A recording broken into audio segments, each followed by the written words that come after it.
There was an interview that just recently came out with the Company Man. Shouts to the Company Man, Justin Hunt, friend of the show. It's kind of cool to say. Where he interviewed JasonMartin, who is formerly known as Problem, if you remember Problem, the rapper. It was kind of a wild interview. They covered all sorts of stuff about dogs. It was the West Coast. It was pretty wild. But in their long conversation, Justin asked a great question about when numbers became the deciding factor for most people on how great an album was. And so I want to play this particular clip and kind of talk about that a little bit. Was the moment that people started basing how good an album is on how well it charted. I can pinpoint 2 times when the IG, Twitter, DSP thing started making more sense to everybody, 2015, 2016. Or I can correlate it to when Jay-Z said, women lie, men lie, numbers don't. That was the turning point. Because now everybody was like, well, Jay-Z said the numbers. But we got to think Jay-Z's an incredible MC, incredible artist. Hands down, if Jay says it, it makes sense because he's one of the most incredible artists of all time. But that's when I think people start saying men lie, women lie, numbers don't. Numbers don't. Numbers been lying for years now, though. Yeah. Oh, wow. Facts. So yeah, any thoughts on that? Do you agree with him or disagree or? Was he lifting weights in the gym or something, in the studio or something? Because why he got that weightlifting glove on, man? I noticed it. I noticed it. What is it? Maybe it's a fashion thing. I don't know. Okay. I don't know. This is the thing. When we used to talk about Jay-Z, Jay-Z set so many precedents when it comes to the culture. So I definitely agree with him on when Jay-Z said that. That's when people paid a lot of attention to numbers. Because Jay-Z said in rhymes, even before he said the numbers lie, well, men lie, women lie, numbers don't. Talking about what type of artist he would be if that mattered. If the lyrics mattered lyrically, I'd be Talib Kweli. You know what I'm saying? Yeah. That kind of goes back to the men lie, women lie, numbers don't. He went the numbers path because that was his I wouldn't say easy, but he figured out that formula for success and just doubled down on it. So I agree with him on that one. I could point out several other instances. 50 reading off SoundScan numbers on Hot 97. I don't remember that. Yeah, I remember that was a moment. The Ye and 50. Yeah, I remember that. Yeah. Thing about who sold the most records. I think that was the real turning point right there. Yeah. That I definitely remember that moment because that was a big. 50 said, "If he outsells me, I will quit rapping." Yeah. He didn't quit. No, he didn't. He just started making movies. Yeah. Those are 2 pivotal moments for me, aside from the ones that he mentioned. Yeah. I can take it back. Okay. That's what I do. It was when, because once again, the SoundScan thing goes back to the early 90s. And it's when NWA in their second album entered the Billboard chart at like #1. And there would have been some backdoor tricks, if you will, to put, someone like Paul Abdul or somebody of that ilk at #1, just for to say it was the #1 album. Here is NWA, who released that album with no single, no video. The videos didn't come until, Always Into Something and Appetite for Destruction. That came well after the album was released. And as somebody who was just a hip hop nerd, even then, I didn't know NWA. I knew because they had put out 100 Miles and Running, so I knew something was coming, but I didn't know when. That was like an EP. Yeah, but the full album came out as #1, and it was like there was a time when they, like I said, they could really fool with the numbers and put who they wanted at #1. When SoundScan came, what was that? What was #1 was when the albums were scanned. Now, once again, there's some foolishness that can go on with that too. But like, there's no way the industry would have picked NWA's second album, especially considering what it's called. And when I for life. There you go. I'll let you do. Okay, I'm sorry.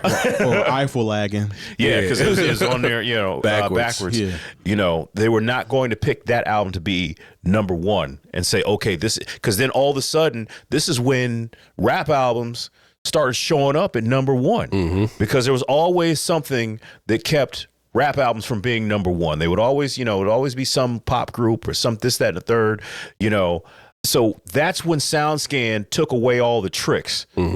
So if the people wanted NWA, I remember when Ice Cube's album came in at #1. Probably previous album should have came in at #1. But when SoundScan took all the tricks away, the same way that BDS took the tricks away. Like you couldn't just, if you're a program director, you couldn't just say, yeah, we played this 47 times this week. SoundScan picked up if you actually played the song 47 times. That's when the numbers became something that were like really something people looked at as a measure of success. Because I don't know what Midnight Marauders or Low End Theory sold its first week. We didn't care. No, we was just going off the numbers. We was going off the numbers in the Jet magazine, saying who was 1 and 2 and who was number 3, what was hot, what we were talking about. But then once it got to a point where like it's really not a game, what you scan that first week is really what the people think about you. And then right after that, too, to your point, well, not right after that, but leading up or further down the line when Jay started talking about who moved more units than him, Pimp Juice, and us, him. You know what I'm saying?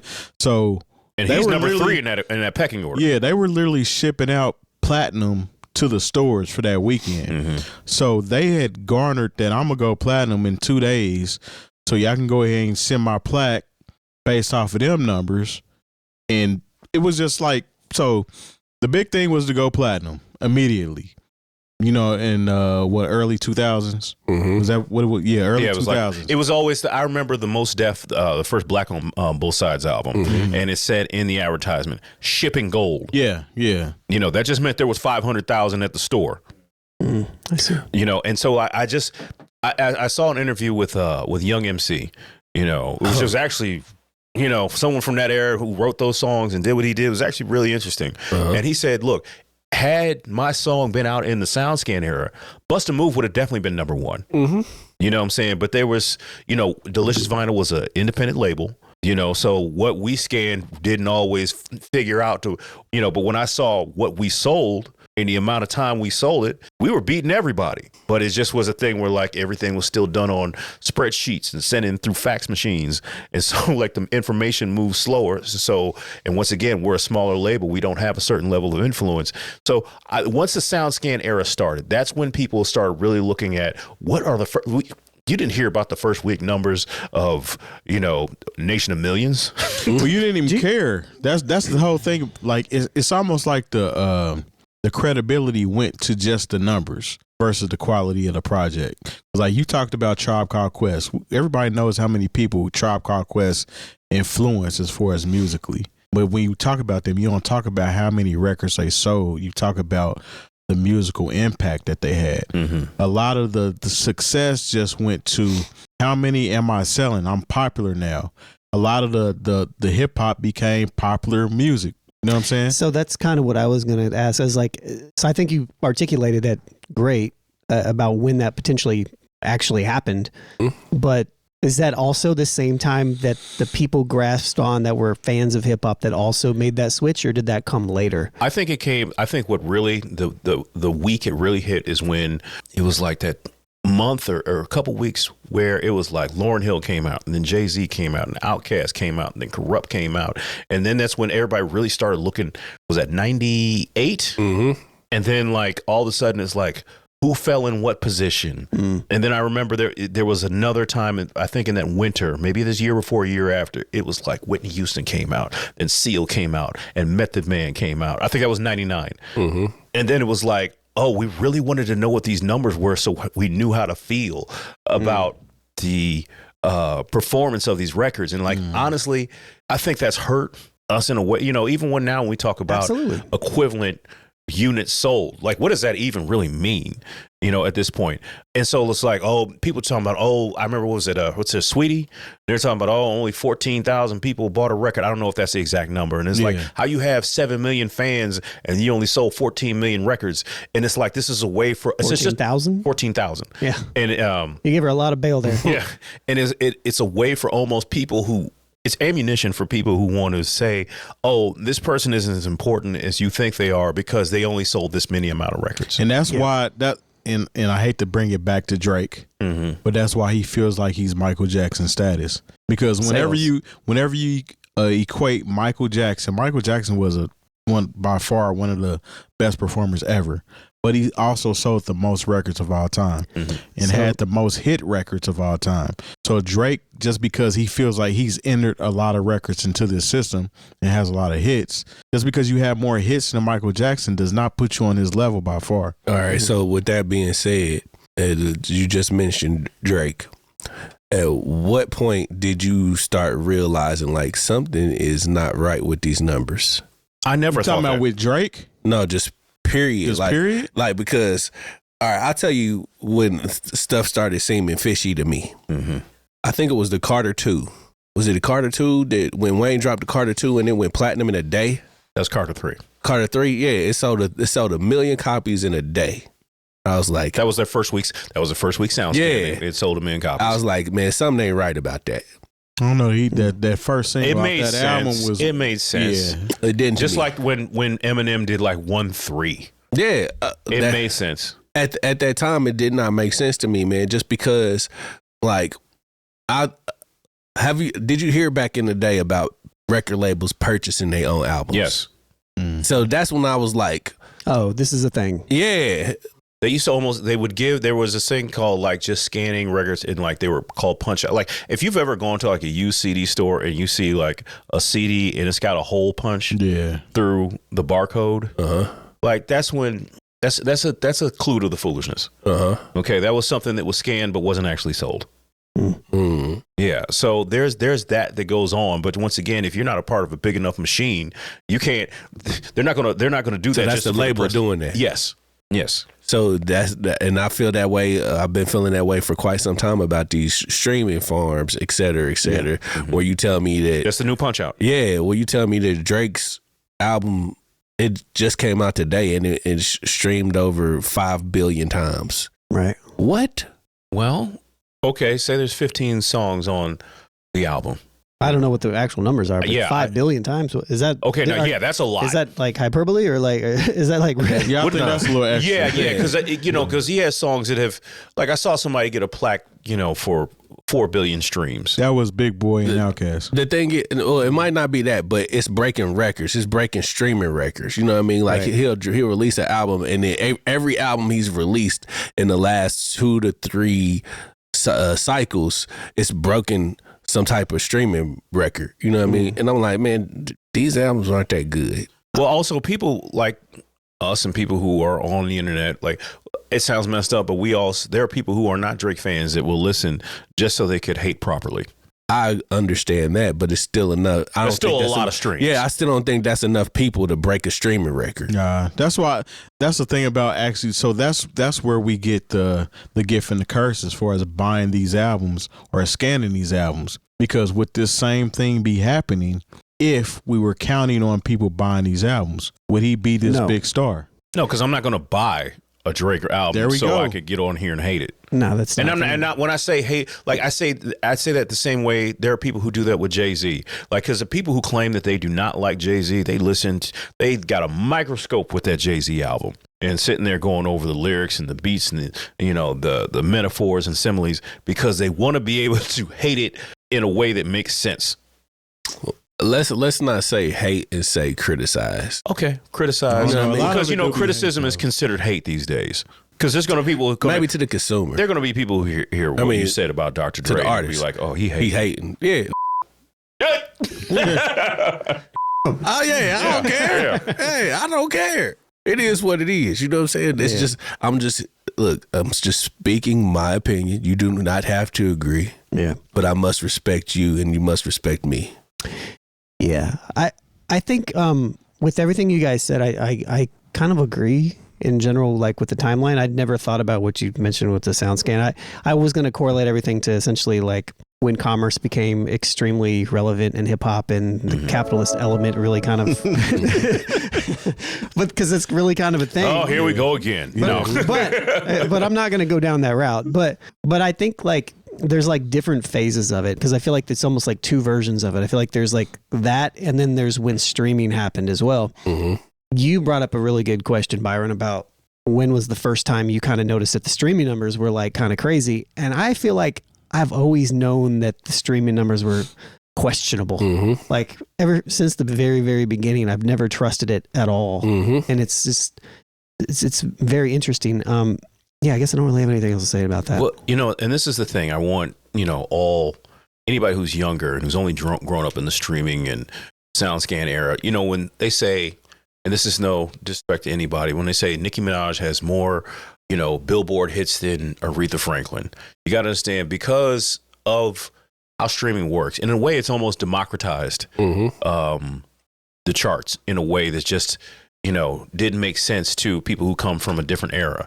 Because when Nicki Minaj puts out a record, every single song makes the Billboard Top 100.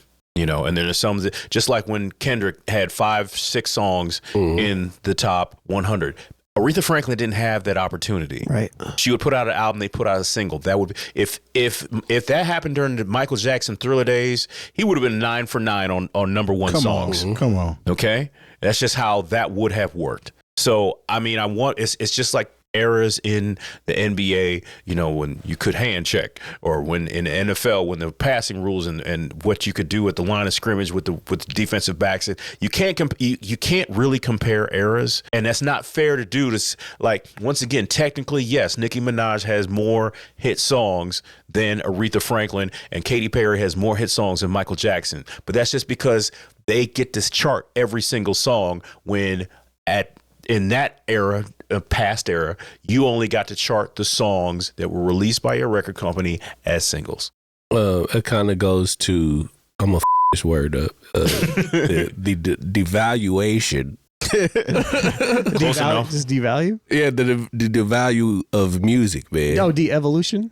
Yeah, I guess. I think all those words are right. People don't value right. People don't value music like they do no more, because you're not invested in it as you did when you actually had to go spend your hard-earned money. Yeah, on it's it. fast food era. So I mean, everything that we get is fast. Yeah. Ready, hot and ready, $5. Yeah, it's really hard for me to kind of like pinpoint when exactly this happened, because I feel like it's been a systematic de-evolution, if you will, of this, based upon just the way everything is kind of built.